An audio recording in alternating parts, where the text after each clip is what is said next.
Hello, my dear students. Welcome you all to the revision class on Unit 2, that is lathe and its operation. Here, the main function of lathe is to remove the metal from a workpiece to give a required size and shape.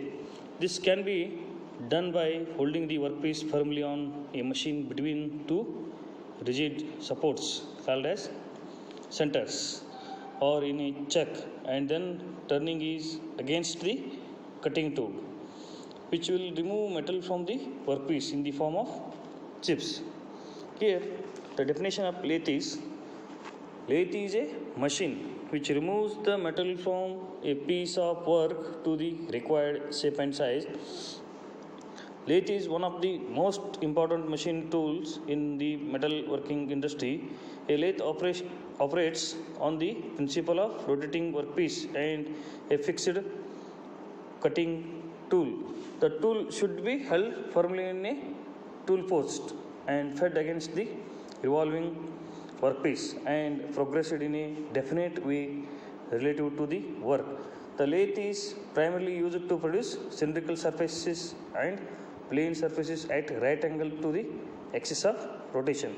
It can also produce tapers and bellows, etc. The cutting tool is fed into the workpiece, which rotates about its own axis, causing the workpiece to be formed to the desired shape. Lathe machine is also known as mother or father of the entire tool family.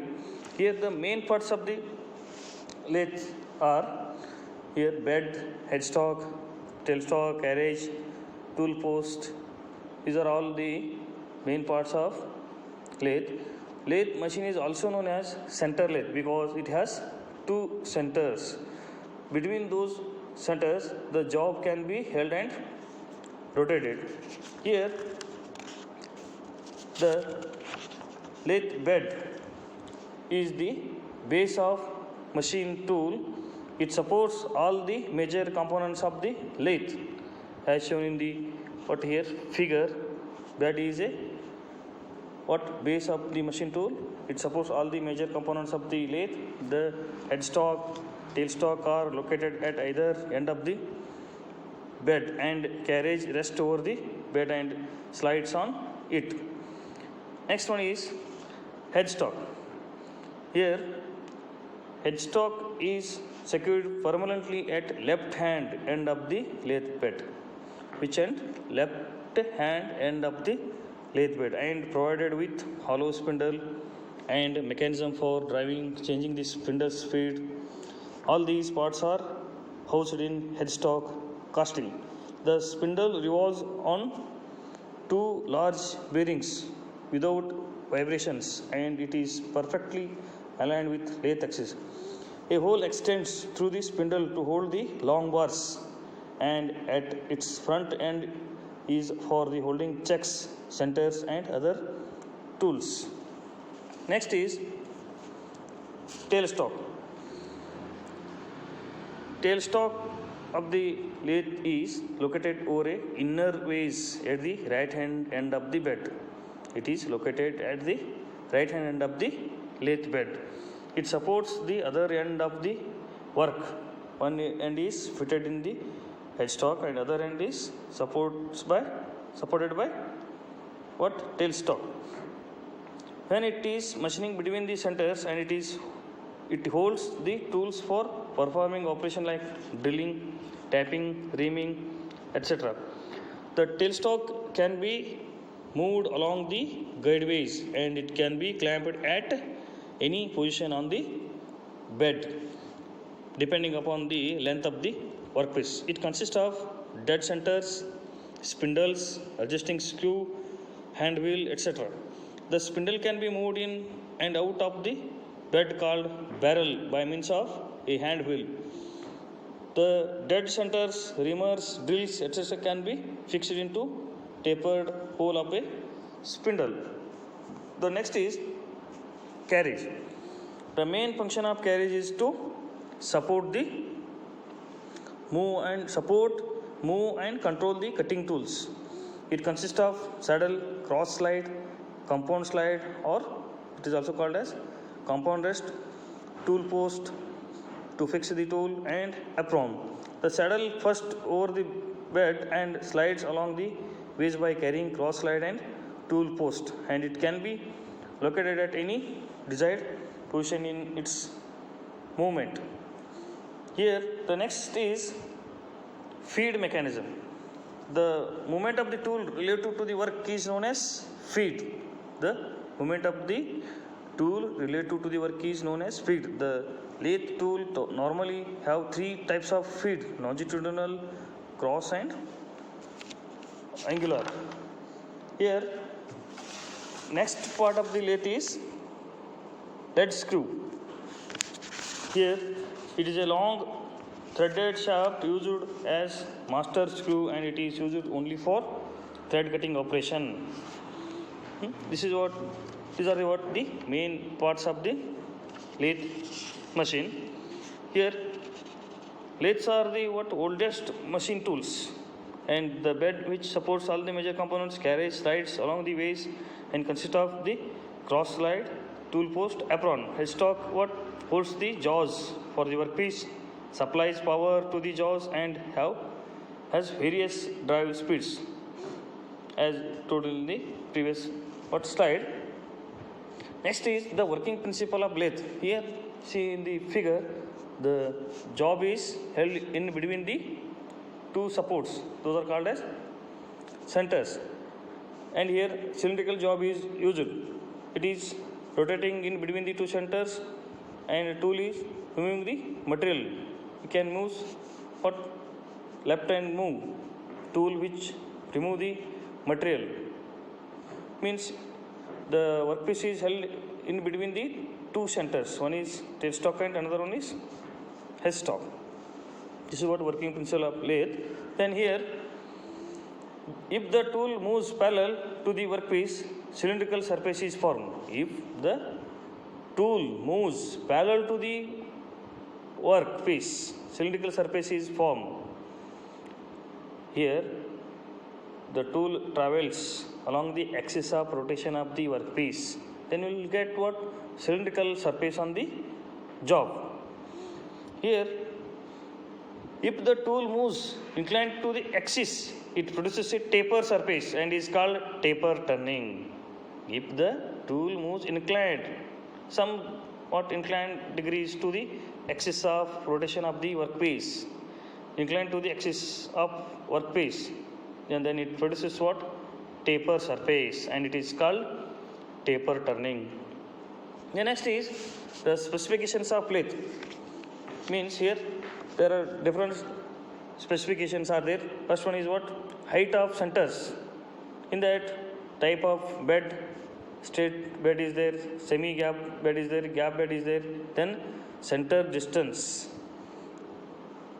from the bed, the height of the center, depending on that the lathes are specified, and also center distance, the distance between the two center, minimum to maximum, how much length of the job can be turned in between the two center. That is what the lathe machine is specified like this. Second is swing over bed, swing over cross slide, swing in gap. Swing over bed means over the bed how much diameter of the workpiece can be turned.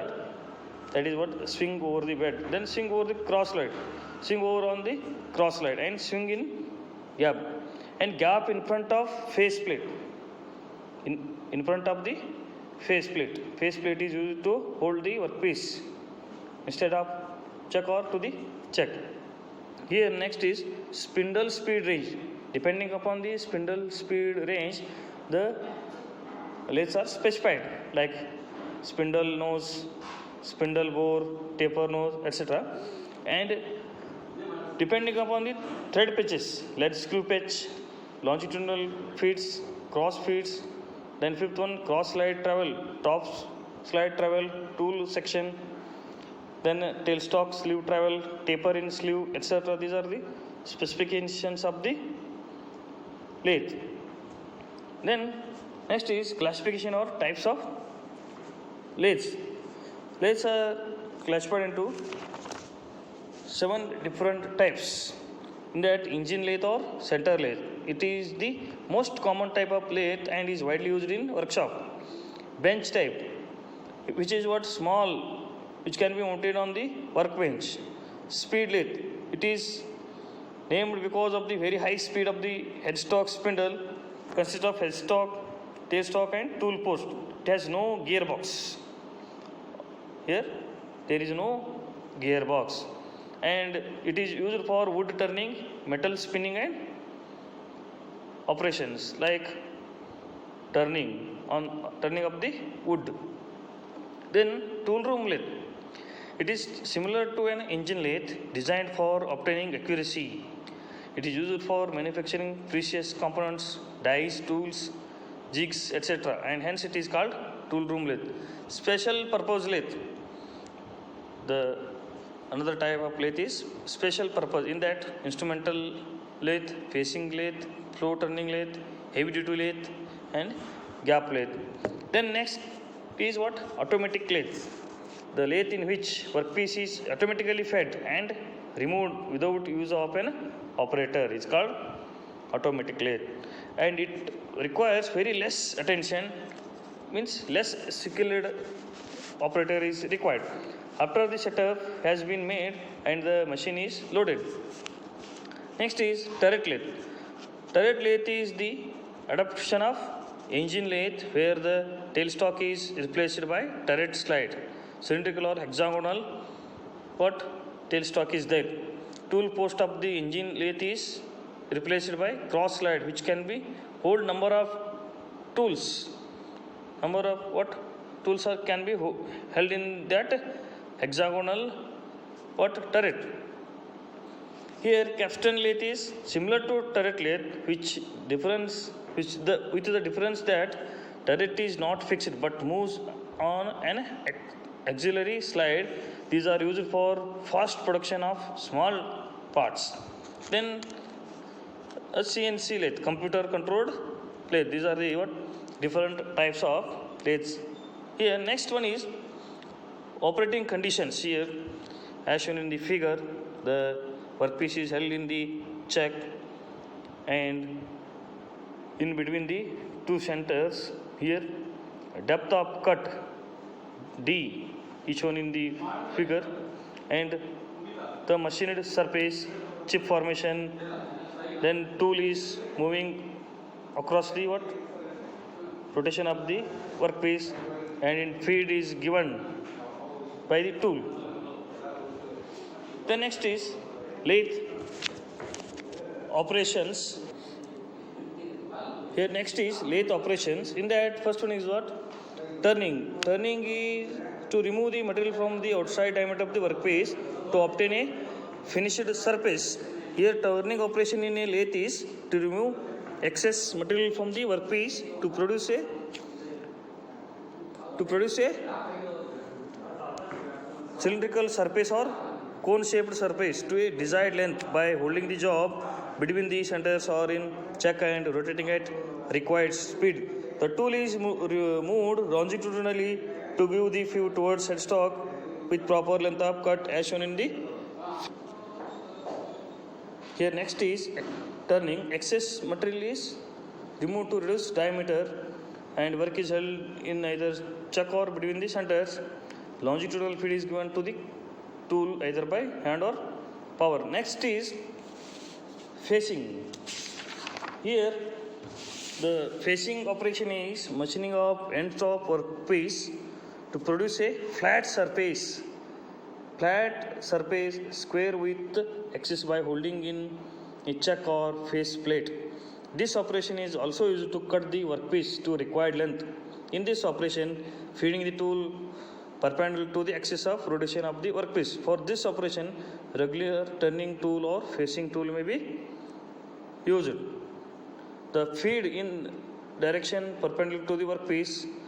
Length of the tool travel is equal to radius of workpiece. See here, the length of tool travel is equal to radius of the workpiece. If the diameter of the workpiece is 20 mm, then length of tool travel is 10 mm, like that. Depth of cut in direction parallel to workpiece axis. Here next is knurling produce rough textured surface. The knurling is used for the produce rough textured surface. The knurling is a process of embossing a diamond shaped pattern on the surface of the workpiece. The knurling is made to provide effective gripping surface on the workpiece to avoid the slipping when operated by hand. Here for decorative and or functional purpose, the knurling tool is used and it is a forming type of process. Here the knurling is also done to increase the diameter of shaft in some press using fit work. A simple knurling operation is shown in this figure. This is what pink colored is what knurled surface, and movement here the knurling tool is used. In the tool post, the knurling tool is mounted or fixed and feed is given from right to left, and the workpiece is held in the check. The movement for the depth of cut is also shown in the figure. Next is grooving. The grooving is the process of reducing the diameter of workpiece over a very narrow surface. What? Here, the reducing the diameter of workpiece over a very narrow surface. It is usually done at the end of the thread or adjacent to the shoulder to leave a small margin. Produces a groove on workpiece. Shape of tool is shape of groove. Which type of groove is doing like that type shape is used in the tool. Carried out using grooving tool, a form tool, also called as form turning. Here this is done by revolving the work at the end at a speed half of the turning speed. Grooving is done at half of the turning speed, and grooving tool of required shape is fed against the straight into the work by rotating the cross slide screw as shown in the figure. Here the form tool is used, grooving tool in the next diagram. Groove is done here. If the tool is like form, then this kind of in the figure first shown the groove there. That shape of the groove is formed, and here grooving tool is used. The square groove is made there.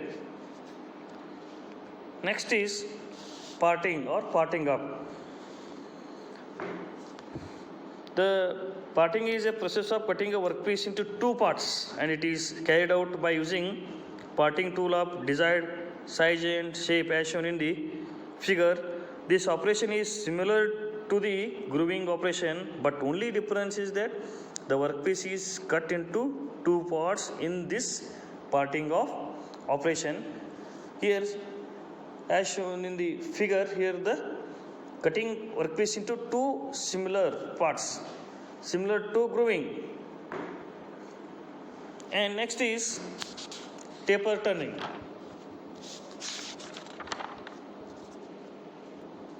Here next is taper turning.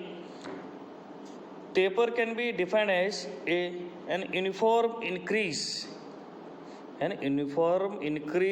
decrease in diameter of workpiece measured along its length. If there is a increase or decrease diameter of the workpiece along its length, the taper turning is to produce a conical surface by gradual reduction in diameter from cylindrical job in a lathe as shown in the figure. Here L is the length of the job and D1 is the larger diameter of the job, and D2 is smaller diameter of the job. And using formulae, the taper turning angle is tan alpha is calculated. Here the different methods of taper turning are there, in that from the form tool, swiveling the compound rest, taper turning attachment, and simultaneously longitudinal and cross feed. These are the methods of taper turning. In the next revision class, we'll study the what taper turning by tailstock set over method and compound rest method. Okay, thank you, my dear students. We'll see you in the next class.